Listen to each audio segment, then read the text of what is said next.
చదువుకునే వయసులో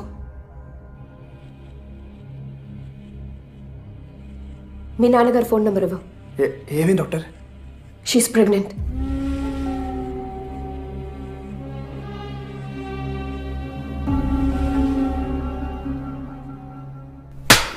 ఎంత పని చేసావురా? ఇంటి పరువు బజార్కి ఇచ్చేసావు కదా నువ్వు. అసలు నా కూతురు ఏదో కలిసి చదువుకుంటారు కదా అని వదిలేస్తే ఆగు. దీనికోసమేనా వాడు ఊరి నుంచి డబ్బులు పంపి నిన్ను చదివిస్తోంది? రే, ఇది మీ అమ్మకి గనక తెలిస్తే నేను ఈ పాటికి చంపేసి ఉండేదిరా. ఇడియట్. అసలు నీకు బుద్ధి జ్ఞానం ఉందట? వాళ్ళ దరిద్రుడితో కలిసి తిరగకూడదని నీకు తెలీదా? ఎవరిని దరిద్రుడు అంటున్నారు మీరు? ముందు మీ అమ్మాయిని సరిగ్గా పెంచడం చేత కాక మా అబ్బాయిని తిట్టిపోస్తున్నారు. చూసావా ఆయన ఏం మాట్లాడేది నేనా మీరా? ఉంటుందా? మాట జాగ్రత్తగా రానివ్వండి. ఏంటి సార్ మాట్లాడేది? ఏం జాగ్రత్తగా మాట్లాడేది? ఊరు నుంచి పిల్లల్ని చదువుకోవడానికి పంపిస్తే ఈ గతి పట్టించారు. ఇదే మా ఊరైతే ఇంకోలా ఉండేది. ఏం పీకుతావయ్యా? ఎక్కువ మాట్లాడుతున్నాడు. ఏం మాట్లాడతావయ్యా? వయసు దగ్గర మాట్లాడాలి. ఏం చేస్తున్నావు తెలుసా?